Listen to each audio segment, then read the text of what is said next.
শরীর বন্ধ করার জন্য এই দোয়াটি পড়ে নিজের শরীরে ফুঁক দিবেন। দিন রাত 24 ঘন্টা আপনি নিরাপদ থাকতে পারবেন।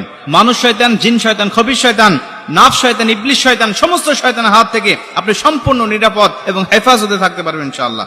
অনেক মানুষ আছে শরীর বন্ধ করার জন্য বিভিন্ন কবিরাজের কাছে যায়, বিভিন্ন ভণ্ডদের কাছে গিয়ে টাকা পয়সা খোয়া তারা কোনোভাবে কোনো উপকার পায় না। আবার আপনি কিন্তু নিজেই আপনার নিজের বাড়িকে বন্ধ করে রাখতে পারবেন।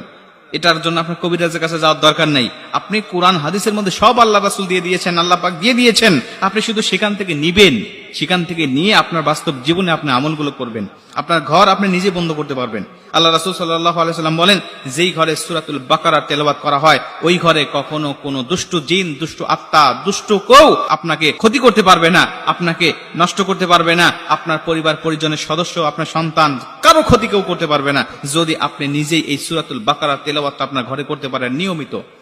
যদি আপনি নিজে না করতে পারেন প্রতিদিন, তাহলে কোরআনুল কারীমের এই সূরা বাকারা তেলাওয়াত আপনি বাজাবেন।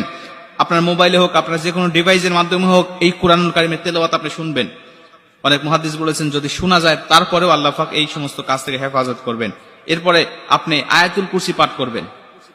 আয়াতুল কুরসি যে ঘরে পাঠ করা হয়, আয়াতুল কুরসি পাঠ করে যে ঘরে দরজা বন্ধ করা হয়, আউযু বিল্লাহি মিনাশ শাইতানির রাজিম বলে যে ঘরে দরজা বন্ধ করা হয়, ওই ঘর অটোমেটিক বন্ধ হয়ে যায়। বন্ধ মানে কিন্তু দরজা জান্না বন্ধ তা নয়, এটা দুষ্ট আত্মা, দুষ্ট জিন, ইবলিশ শয়তান, মানুষ শয়তান, খবিশ শয়তান, সমস্ত দুষ্টদের হাত থেকে হেফাজত করা, তাদের কাছ থেকে বন্ধ করে দেওয়া, এটাই হলো বন্ধ করার কথা বলছি আপনাদেরকে।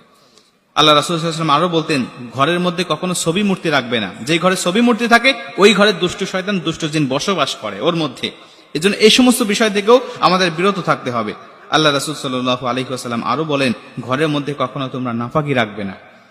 অনেক সন্তান আছে, ছোট্ট বাচ্চারা, যারা রাত্রিবেলায় পেশাব পায়খানা করে এবং সেগুলো ঘরের মধ্যে রেখে দেয়, ভালোভাবে পরিষ্কার করার প্রয়োজন মনে করে না।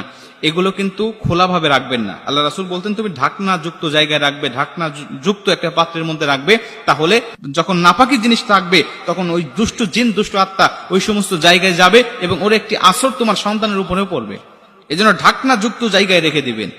আল্লাহ রাসূল সাল্লাল্লাহু আলাইহি ওয়াসাল্লাম আরো বলতেন, এখন তো আমাদের অনেকের ঘরে অ্যাটাচ বাথরুম হয়েছে, এই বাথরুমের দরজা বন্ধ রাখবেন সবসময়। কারণ আল্লাহ রাসূল বলেন সবসময় সবচাইতে বেশি দুষ্ট জিনের বসবাস করে হলো টয়লেটের মধ্যে। সবসময় আটকিয়ে রাখবেন। যখন যাওয়ার প্রয়োজন হবে আপনি অবশ্যই ইস্তেগফার করবেন, ভিতরে গিয়ে মনে মনে দিলে দিলে ইস্তেগফার করবেন এবং ঢোকার সময় বাম পা দিয়ে প্রবেশ করবেন এবং আপনার দোয়া পাঠ করবেন। বাথরুমে প্রবেশ করার যে দোয়াটা আছে এটা পরে তারপরে আপনার সেখানে প্রবেশ করবেন। এই সমস্ত বিষয়গুলো মেনটেন করবেন। এরপরে আপনি শরীর বন্ধ করবেন কিভাবে সেটা আমি শিখিয়ে দেই।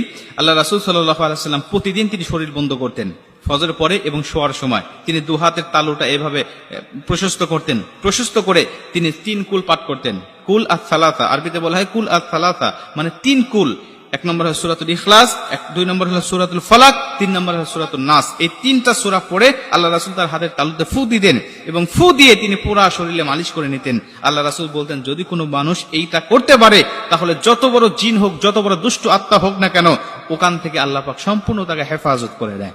এজন্য কোন কবিরাজের কাছে যাওয়ার দরকার নেই। আপনার নিজেই কিন্তু এই সমস্ত বিষয়গুলো আপনি নিজেই নিজের রুকিয়া করতে পারবেন। আল্লাহ আমাদেরকে কোরআন হাদিস অনুযায়ী আমল করার তৌফিক দান করুন।